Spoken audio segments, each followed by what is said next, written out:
Om Jnana-timidantasya Gyananjana Shalakaya Chakshun Militam Jena Tasmai Shri Gurave Namaha Shri Chaitanya Manobhistam Sthapitam Jena Bhutale Swayam Rupa Kada Mahyam Dadati Shabadant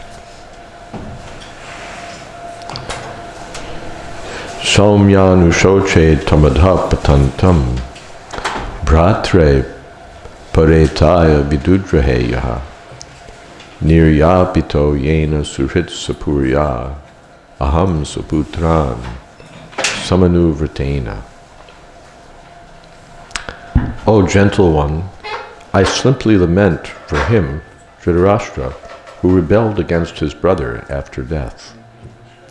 By him I was driven out of my own house, although I am his sincere well-wisher, because he accepted the line of action adopted by his own sons. Purport: Vidura did not ask about the welfare of his elder brother because there was no chance of his well-being, only news of his gliding down to hell. So in the previous verses it's been, how is this one doing? How is that one doing? Is this one doing well? Is that one doing well? Now, forget whether he's doing well. We know he's not doing well. We know he's not doing well because he's followed the path of his sons in an irreligious program. So there's no question of his doing well. So rather he says, I simply lament for him. Vidura was a sincere well-wisher for Dhritarashtra, and he had a thought about him in the corner of his heart. He lamented that Dhritarashtra could rebel against the sons of his dead brother Pandu, and that he could drive him, Vidura, out of his own house on the dictation of his crooked sons. So Dhritarashtra had betrayed Pandu, his deceased brother, and essentially betrayed Vidura also, his surviving brother. Acted against the interests of both because of his crooked sons. In spite of these actions, Vidura never became an enemy of Dhritarashtra, but continued to be his well-wisher. And at the last stage of Dhritarashtra's life, it was Vidura only who proved to be his real friend. Such is the behavior of a Vaishnava like Vidura. He desires all good, even for his enemies.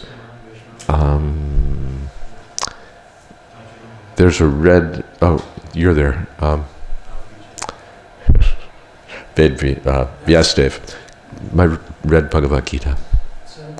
Bhagavad Gita, Lalwala.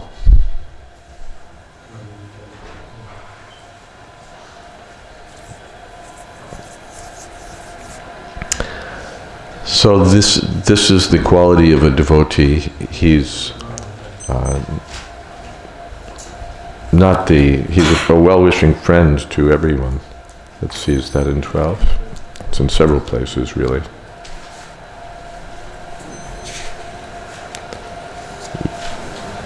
Yeah, adveshta sarvabhutanam maitra karuna evacha.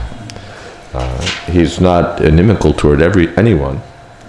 He's a friend, a merciful friend toward all living beings.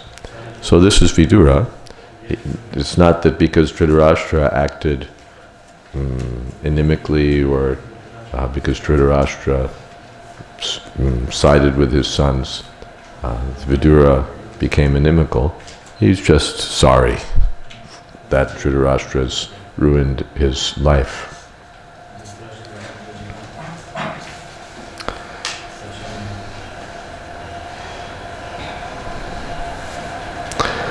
Soham harer marcha vidambanena drisho nrunam chalayato vidhatu nanyopalaksha padavim prasadach charami pashyan gata vismayotra. I'm not astonished at this, having traveled all over the world without being seen by others. The activities of the personality of Godhead, which are like those of a man in this mortal world, are bewildering to others. But I know of his greatness, by his grace, and thus I am happy in all respects. Purport: although he was the brother of Dhritarashtra, Vidura was completely different. By the grace of Lord Krishna, he was not foolish like his brother, and thus his brother's association could not influence him. That's important, because he was staunchly situated in devotional service.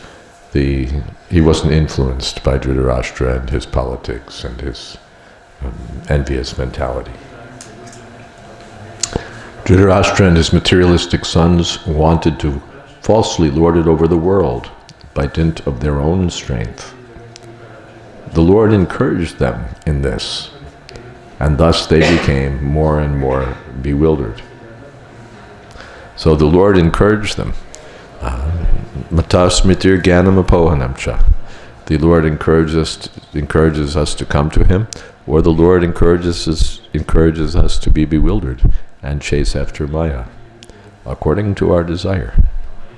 So, and particularly here, the Lord had a specific plan, so He encouraged them. Yes, go on with your mischief, and we'll see what comes of it. But Vidura wanted to achieve sincere devotional service of the Lord, and therefore became a soul absolutely surrendered to the absolute personality of Godhead. He could realize this in the progress. It's a little too high, it's pinging. It's just slightly too high, and therefore it's giving a little bit of feedback. Just a little. Hare Krishna. He could realize this. Yes, see, it's a little too high. He could realize this. Nope, still too high. You're going in the wrong direction, I think. Todasa kam. He could realize this in the progress of his pilgrim's journey, and thus he was freed from all doubts. He was not at all sorry to be bereft of his hearth and home, because now he had experience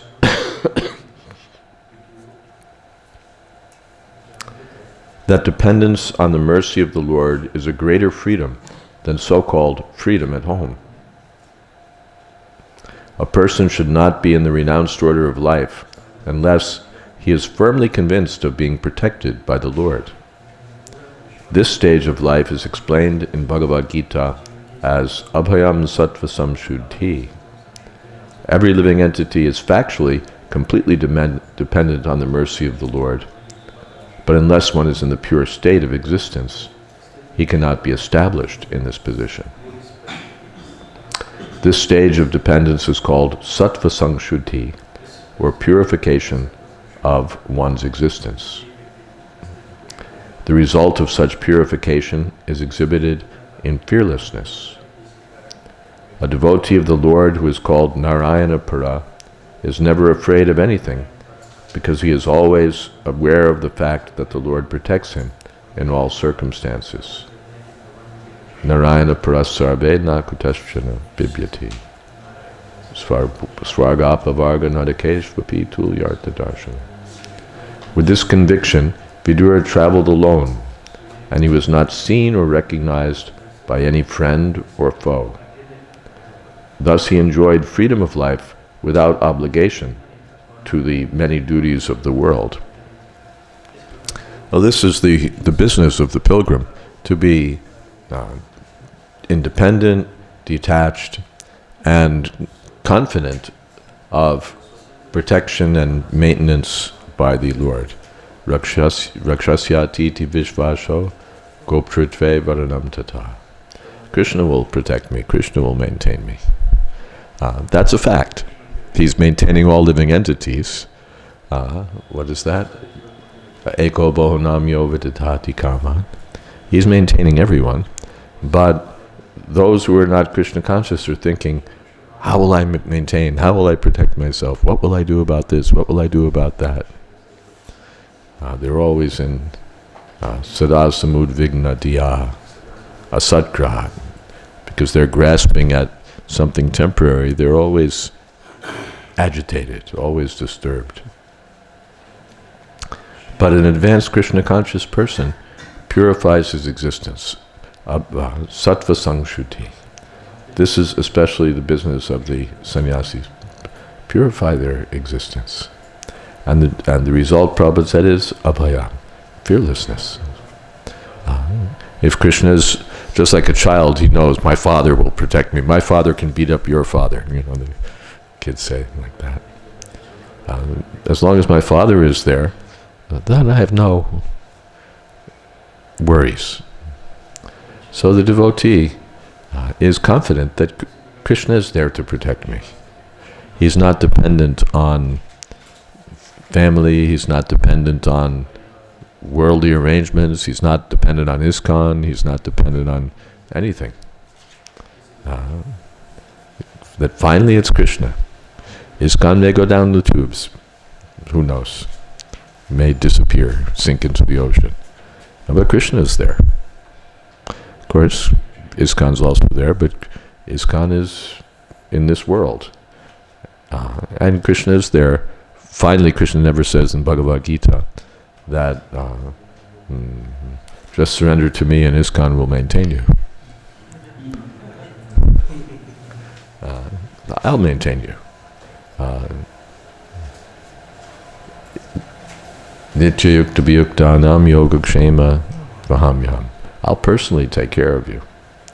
The devotee is convinced of this when he's in the advanced stage. So Vidura was traveling around and unseen. He was not recognizable that, oh, this is Vidura. He's, here's his business card. He was the former prime minister of Hastinapur. Just like people give you their business cards, MA, PhD, blah, blah, blah, blah, blah. All their qualifications. Vidura didn't want to be connected with his past,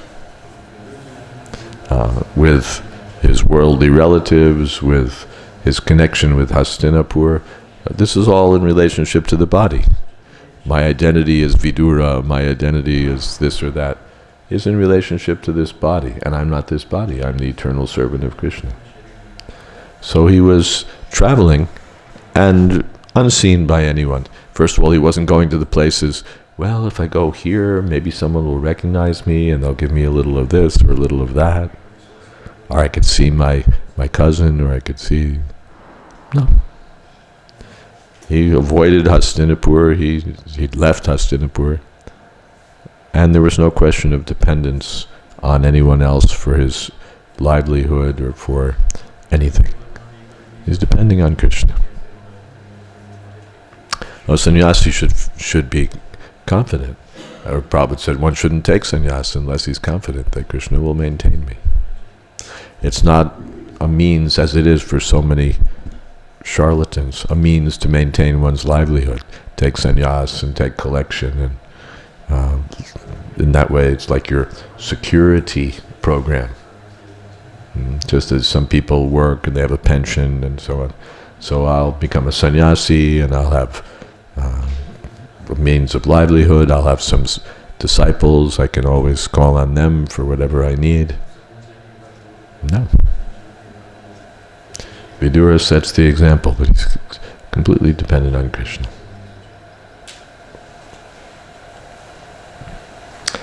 When Lord Sri Krishna was personally present in the mortal world in his eternal blissful form of Shamsundar, those who were not pure devotees of the Lord could not recognize him or know his glories. Avajananti mam mudha manushim tanamashritam. He is always bewildering to the non-devotees, but he's always seen by the devotees by dint of their pure devotional service to him. So Vidura was unseen, but he was seeing Krishna. Krishna is Nranam Chalayata, bewildering to the people in general. But Soham Hare Martya Vidambanena. drishaha rinam chalayata vidhatu. So, padavim, upalaksha padavim prasadat. So traveling and depending on Krishna's mercy, and aware that Krishna, although appearing like a human being, is the Supreme Personality of Godhead. Any questions or comments so far? Sometimes, like when we used to go for pilgrim along with our seniors, or sometimes we used to take students for the pilgrim, we want to rest assured that they should get prasad on time, proper accommodation and all the things, as our seniors did for us. So like, is it less sign of less of dependency or sense of responsibility? No, this is good. You're taking students, you're taking friends, so you want to make all arrangements for their pleasant stay and all their necessities and so on, because they're not sannyasis. Unless you're saying to them, come on, we're going to wander around the world with no money and no arrangements and see what Krishna throws at us. That's also nice. If you have some candidates who are willing to do that, it's wonderful. But those are not the people that you're signing up, from your question. You're signing up people who'd like to, take a visit to the holy dham and become purified. So for them, nice arrangements, nice prasadam, nice staying place, nice darshan, everything. So that you have to arrange. And therefore Prabhupada also arranged that in the Krishna Balaram temple, Mayapur Chandrodaya temple, so that the devotees could come on pilgrimage and have nice accommodations, nice all necessities, and see the dham. So that's for the general section. But for those who are in renounced life, they have to be ready to go anywhere.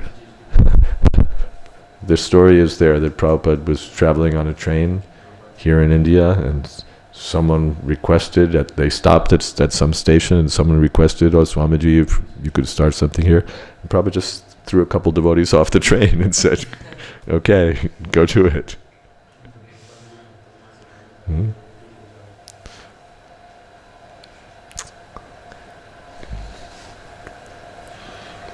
But it's just an example of pilgrim, but many times situations comes in the life they are difficult to understand, like whether it is lack of dependency or sense of responsibility.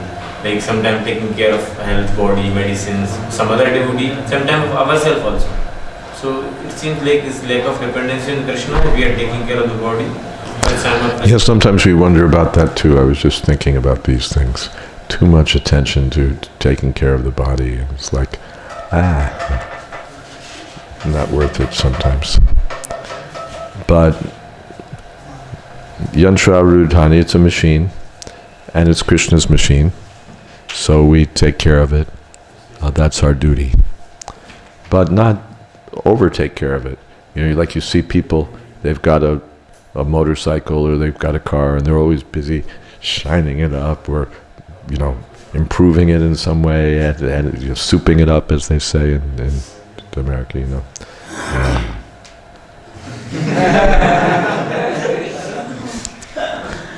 It's no longer a vehicle to get from one place to another. It's a manifestation of your false identity and your false identity and false ego. Same thing. So we shouldn't be preoccupied with this body, monitoring its every need and always ready to do something for the benefit of the body. That's not good. But negligence is also. Therefore, when Chaitanya Mahaprabhu came to know that Sanatana Goswami intended to commit suicide by throwing himself under the Rath Yatra cart or under the Rath Yatra cart, so then he said to Sanatana that, what do you think? Is it right to destroy someone else's property? So Sanatana Goswami said, no, it's not right. And then what are you doing with this body? What are you planning to do with this body? This body is my property. Your body is my property. I have some plans. I want to excavate the holy places in Vrindavan. I want to establish the right behavior for the Vaishnav. I have books I want written. So I have to do that through you. And if you destroy this body, then what's going to happen? So in that spirit, that it's Krishna's property, it needs to be maintained, but not so much.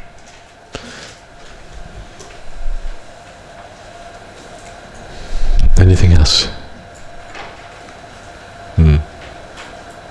Is there a concept of balancing between this? Because sometimes Jivasya tattva jigyasa narto yaschaya karmabhi. As much as Prabhupada said, required to keep body and soul together. like initially when we preach to students, so some of the students, they become so enthusiastic that they try to behave on the level which they are not.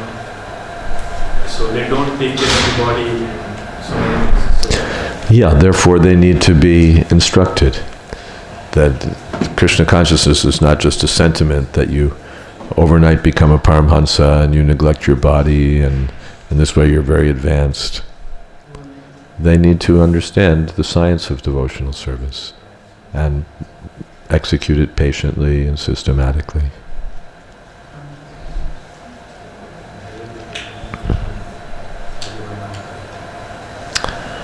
Nacha sannyasana deva siddhim samadhigacchati. What is that? Nahi kaschit kshanamapi jata. No. What is that?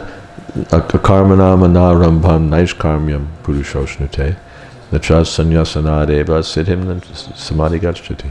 It's not that you'll become perfect just by giving up all your activities.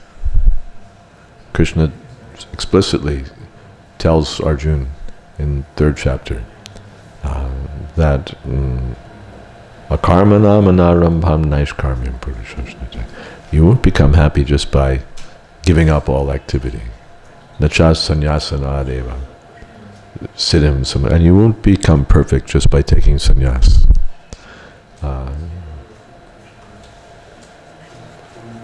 What is that? Dukkam aptum yogata. Sannyasastu mahabaho. Dukkam aptum yogata. For one whose senses and mind are not controlled, sannyas just becomes a source of misery. Sannyasastu mahabaho dukkam aptum yogata. So these students need to, from both sides. One side, they shouldn't be simply absorbed in materialistic life, and on the other side, they shouldn't suddenly become Babajis or monkeys and start jumping this way and that way. They should. Prabhupada says in Ishopanishad that devotion, that Krishna consciousness is not imaginative ecstasy or sentimental something. It's not a matter of sentimental, of mental speculation or imaginative ecstasy. It's practical activity in the service of the Lord. So if you're looking to escape from practical activity by devotional service, then you have the wrong idea. But it's practical activity for Krishna. Now I'm performing so-called practical activity for sense gratification, for my own interest, or what I think is my interest. So I have to act for Krishna's interest. Then that's bhakti yoga. Not simply, therefore it's elsewhere it's said,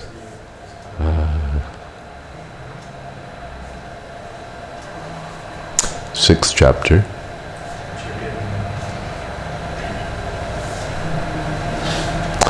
Na niragnir nachakriyaha. What's the beginning? First verse.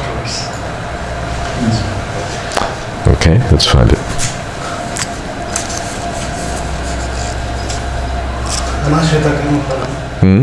Anashrita karma palam karyam karma karotiya sa sannyasi jayogi cha na niragnir nachakriya. The person who doesn't take shelter of the results of his work, anashrita karma palam, karyam, karma karoti, but he acts according to his prescribed duties. He does what he's supposed to do. Sa sannyasi, he's a sannyasi. He's a yogi. Na niragnana chakri, not the person who says, okay, I'm not going to do anything anymore. Put out the fire, stop all activities. No. One time Prabhupada was leaving New York City, and he in an early evening flight, and we'd booked a VIP room for him, so as many devotees as possible crowded into that room to be with Prabhupada. And while we were there, Gopal Krishna Maharaj came. At that time he was in his Purva ashram, he was a householder, and he came in his business suit from work. He was an executive or he was in the marketing department of a big multinational firm. So he came, and then he apologized that he offered obeisances and said, Swamiji or Prabhupada, I apologize for coming in my karmi clothes. Sorry, I came in my karmi clothes. Prabhupada said, not karmi. He said, karma yogi. And Prabhupada quoted, Nashrita karma palam karyam karma karoti. Sa sannyasi cha yogi cha.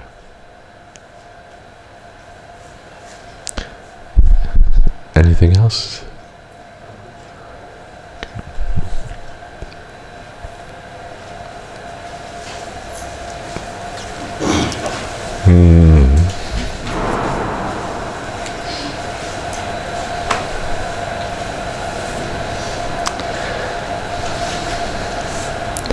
Nunam nripanam trimadot patanam mahim mahus chaliyatam chamubhi Fathat prapannarti jihirshayesho pupaik shatagham bhagavan kurunam.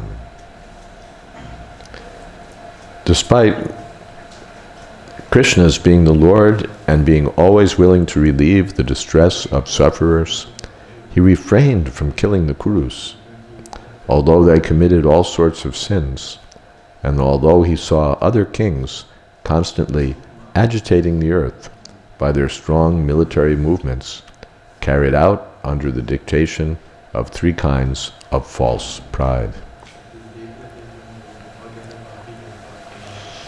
Purport: as declared in Bhagavad Gita, the Lord appears in the mortal world to execute his much-needed mission of killing the miscreants and giving protection to the suffering faithful.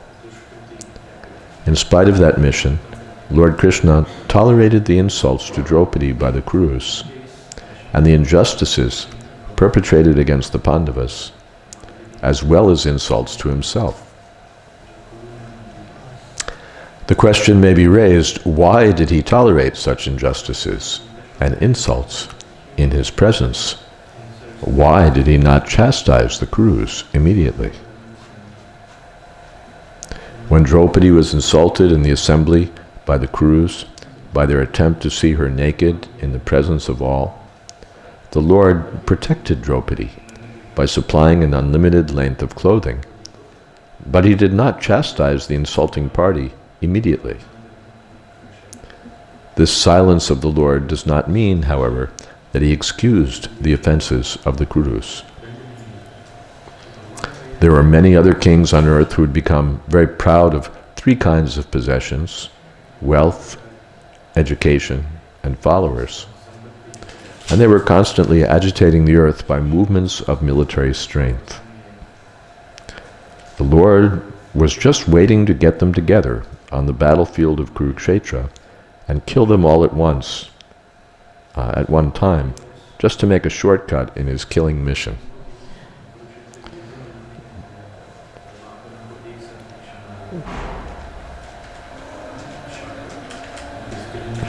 So sometimes people wonder, how is it that these demons get away with whatever it is they get away with? But the Lord has a plan, and everything just has to come mature. Everything has to come mature. Here Krishna tolerated these insults for some time, but his goal was to bring everyone together and then kill them wholesale. That was the plan. But someone might be bewildered. How is this going on? How is this going on? Because they haven't seen the whole drama. But Krishna has a plan.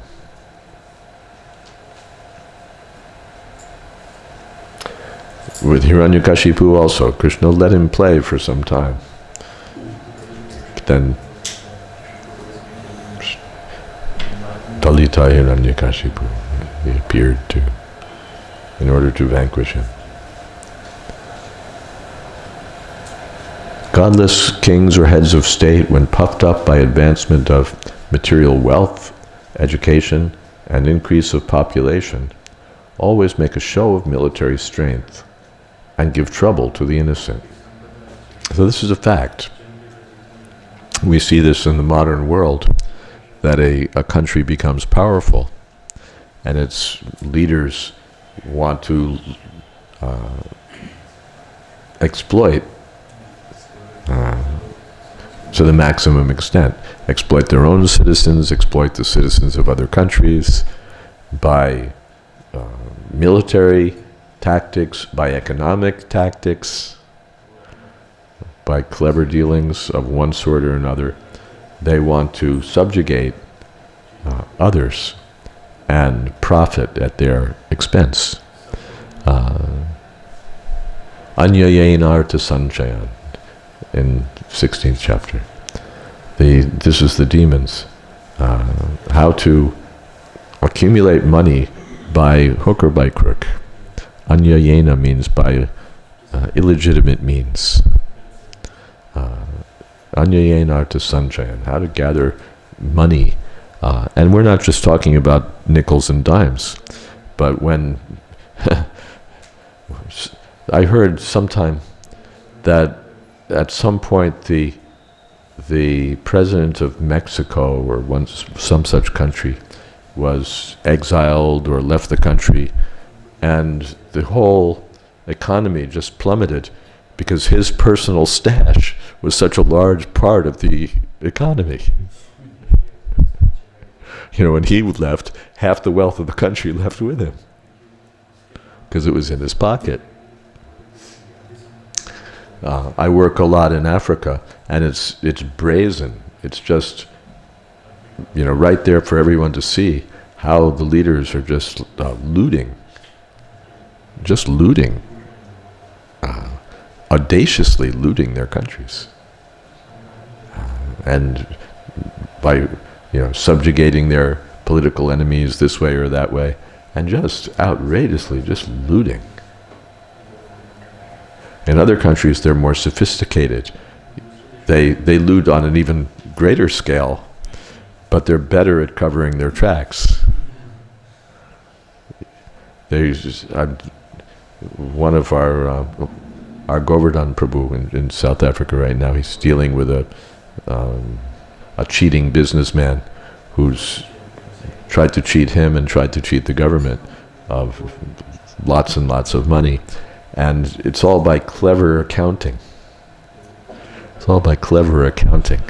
And you wouldn't see it. Even an ordinary inspection of the books wouldn't reveal it. But if you look closely enough, what is this account? How is this money going in and out of that account? And just money is like disappearing into a hole.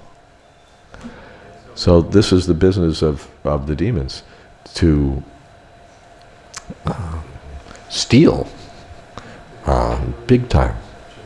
And the biggest thieves are the heads of state, because they have the most facility.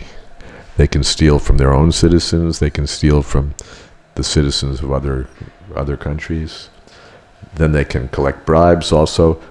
I steal from you, and I get bribes from you, and I steal from you. And this way they're just spending their time profitably in office, enriching themselves and their friends.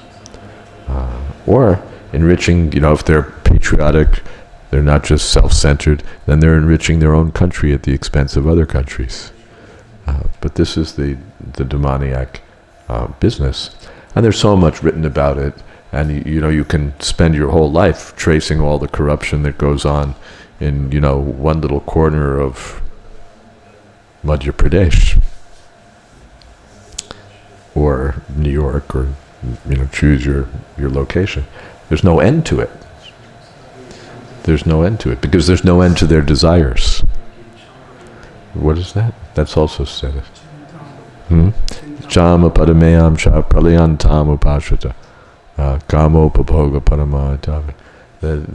There's no end to their anxieties, because there's no end to their desires. So they'll do the most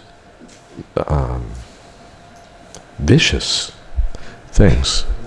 I've said a few times that if people knew what the leaders of their country were doing, they'd pull them out of their offices, line them up against the wall, and shoot them all. Because it's so vicious. It's so vicious. It can't even be imagined, practically speaking, the extent to which these vicious heads of state do anything and anything and everything for their sense gratification. Prabhupada said, for their sense gratification, there's nothing they won't do. And then he repeated it, there's nothing that they won't do. It doesn't matter how many people have to die, it doesn't matter how many people have to starve.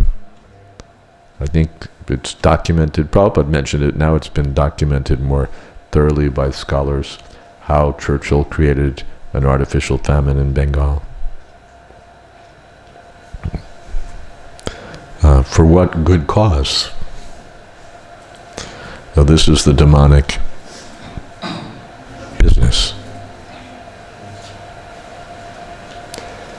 They make a show of military strength and give trouble to the innocent. This is their business. When Lord Krishna was personally present, there were many such kings all over the world, and he thus arranged for the battle of Kurukshetra. In his manifestation of Vishwarup, the Lord expressed his mission of killing as follows. I have willingly descended on the earth in my capacity of inexorable time in order to decrease the unwanted population.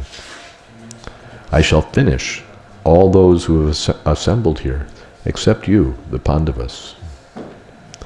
This killing does not wait for you to take part in it. It's already arranged. All will be killed by me. If you want to become famous as the hero of the battlefield, and thus enjoy the booty of war, then, O Sabyasachi, just become the immediate cause of this killing, and thus take the credit.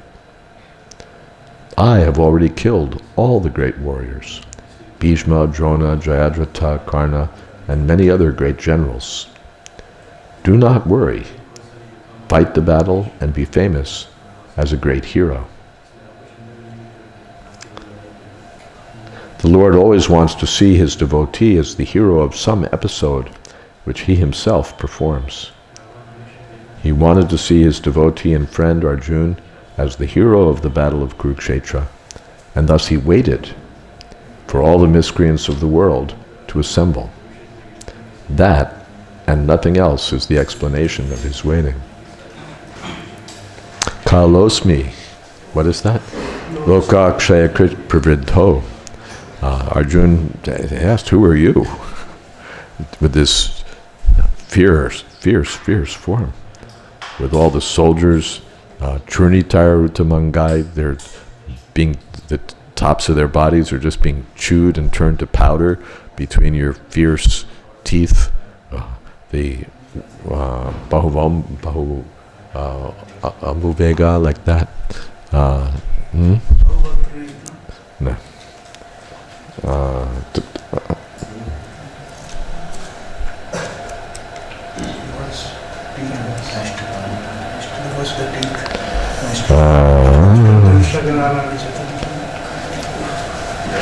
Yatanadinam bahuvambuvega samudrameva vimukta dravanti tata tavami naraloka vira vishanti vaktranya vivijvaranti. Just as moths fly into a fire, I see all these generals, everybody is just like entering like waves of the river into your blazing mouths. So this is Krishna's form as time. He finishes everyone. And there's a fixed time. Everyone leaves when Krishna boots him out or ordains that he should leave. So the Kauravas were given some time, but then their time came to an end, and time knocked them out of the scene. So you may kill them or you may not kill them, but they're dead. I've already done it. But Krishna takes pleasure in seeing his devotee get the credit.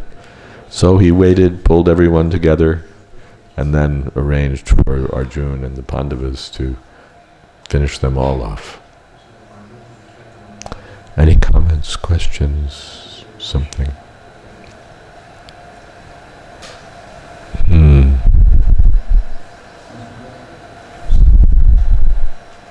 I've heard there was some purport that Muslims, when they invaded South Asia, The what? temples are in South India. Temples in South India. Muslims invaded it. Muslims what? When Muslims invaded it, Hmm. they killed 15,000 Sri Vaishnavas in a few days. And Chaitanya Charitamrita? These are not purports. Hmm.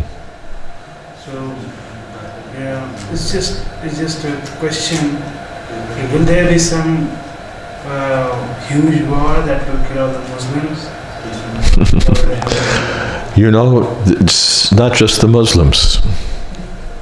Somehow or other, in modern politics, it's been made out that the Muslims are responsible for all the violence and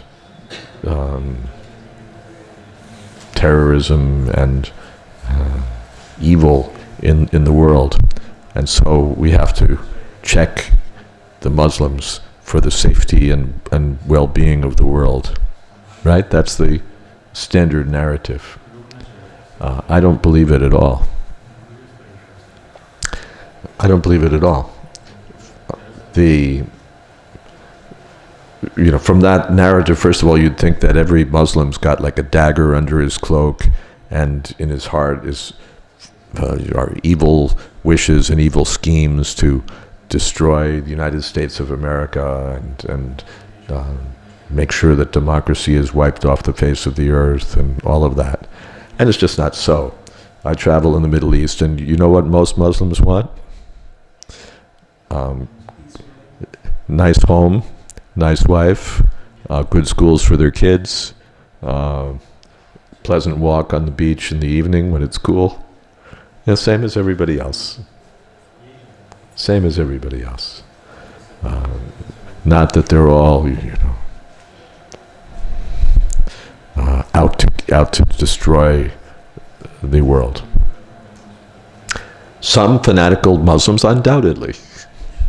Just like some fanatical Christians, some fanatical Hindus, some fanatical anything. And Islam all over the world is different. If you see Muslims in Malaysia, they're completely different from Muslims in Saudi Arabia or Qatar. It's not like one homogenous thing, worldwide Islam where everybody's got, one agenda. That's all rubbish. It's just rubbish. So that's the first thing. Plus this idea that, the wars and all these conflicts, they're all religiously motivated.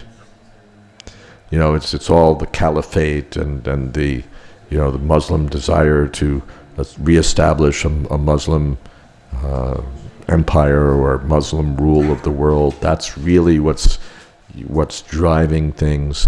And so America, especially, and England and any other country that's really worth its salt has to stand up against Islam in this great clash of civilizations. All rubbish. All rubbish. And you get this idea that all the wars in history, practically speaking, have been inspired by religious conflicts, right? It's always these clash between religions, which is also rubbish. World War II was not about religion. World War I was not about religion. Vietnam War was not about religion.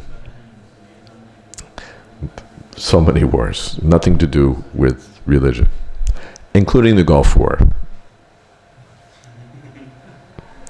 The Gulf War was it was certainly not about religion. It was certainly not about weapons of mass destruction, because everyone in a position to know knew that they didn't exist. It had nothing to do with any of that. That's just pretext. It's about oil, obviously, and even more, because I said that one time. I was on a plane with a fellow who was, I think he was from British intelligence, and he'd been on loan to the Americans, and now he was flying, I think, to the Middle East or from the Middle East. And it was sort of not too long after 9/11 and the Afghanistan war and all that. I floated this thing that, it seems to me it's all about oil. He said, it's not about oil. Geostrategy. That means it's about resources, but, where is your country? Well, it just happens, where is the Middle East? Well, it's south of the Soviet Union, it's north of Africa, it's east of Europe, it's west of China, it's like right in the middle of everything. Right on the edge of Suez and all of that. Plus in the middle of all this oil and things like pipelines and all of that. So he said it's not about oil, it's about geostrategy. It's like a big chess game. And the rulers of the world, or the rulers of the world are making their moves to build their own strength and knock others down. So the battlefield is Europe and Asia. That's where traditionally these fights are held, because that's where most of the money is, that's where most of the people are, that's where most of the resources are, so you want to control Europe and Asia, and crucial to that is control of the Middle East. So if you want to make a move on the Middle East, you can't just say, like in America, the president can't just say, listen, those guys have got too much money, too much power, that region is just too crucial, and we want to walk in and take over. American people are not going to go for that. But if it's all about protecting our homeland, all about the future of democracy, all about saving the world from fanatical religious zealots, for that we'll sign a black check and send as much money and as many men as you want. So that's really the name of the game. It's not, the terrible Muslim people who have to be held at bay no matter what, so that the world is not destroyed. The big players are not the Taliban. There's a good essay by, what's her name? Arundhati Roy. And she was right after after America invaded Afghanistan. And she said that there's a cabal, a group of England, France, America,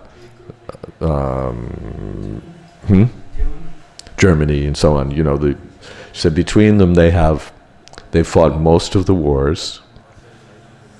They have most of the world's weapons, the overwhelming, majority of the world's weapons, nuclear, conventional, biological, what have you.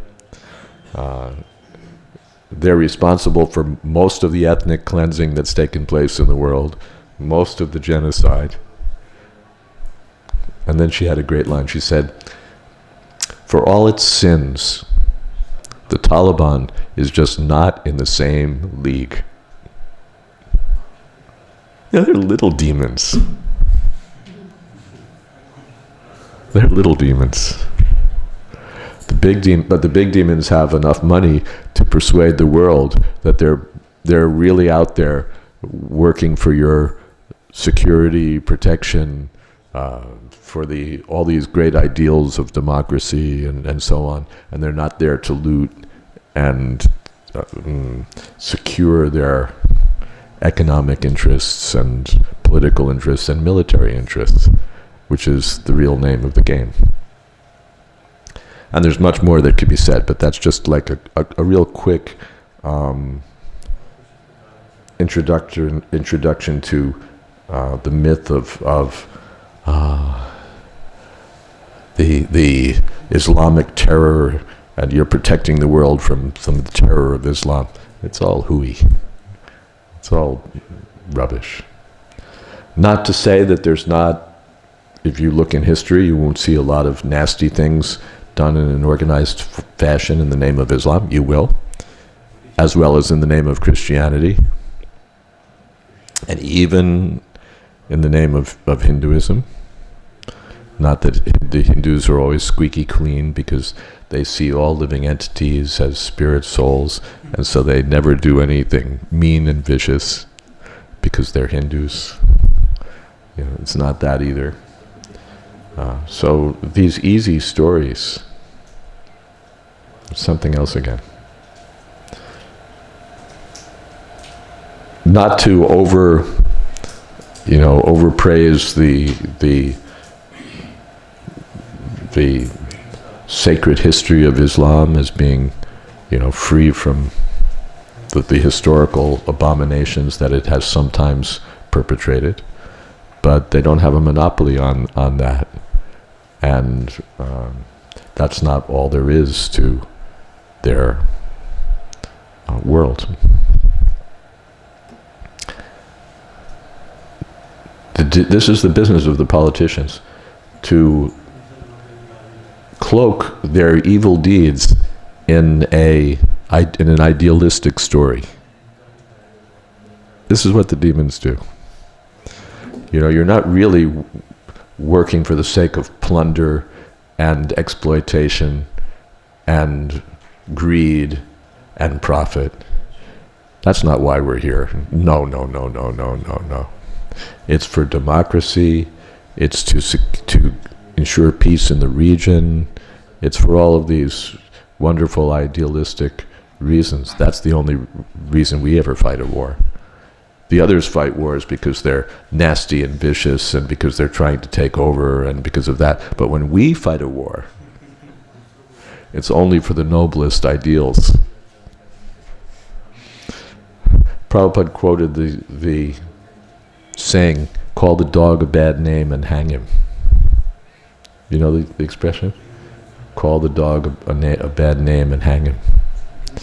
Now it's called demonization. Yeah, and it's historically been, the Jews have been demonized, the Gypsies have been demonized, the Muslims have been demonized, the American Indians have been demonized, all at various points in history. The Japanese have been demonized. In Ujjain, some time ago, the cows were being demonized. The cows were being demonized even. What did they do? They hit somebody with their horn. Oh, they hit somebody with their horns, so they should all be wiped out. So this is what you do. You call them a bad name. Terrorists or conspirators or, gooks, and you name all these, you come up with all this terminology so that you can dehumanize them and then exterminate them. So this is the business of the demons. Prabhupada said there's nothing they won't do. And we can go on and on and on about that, but that's not... but you can see from Kurukshetra, that they wanted to insult Draupadi, they wanted to deprive the Pandavas of their kingdom, there was the House of Lac incident, the poison Bhima, so many different ways that they tried to exterminate the Pandavas and still look good and friendly and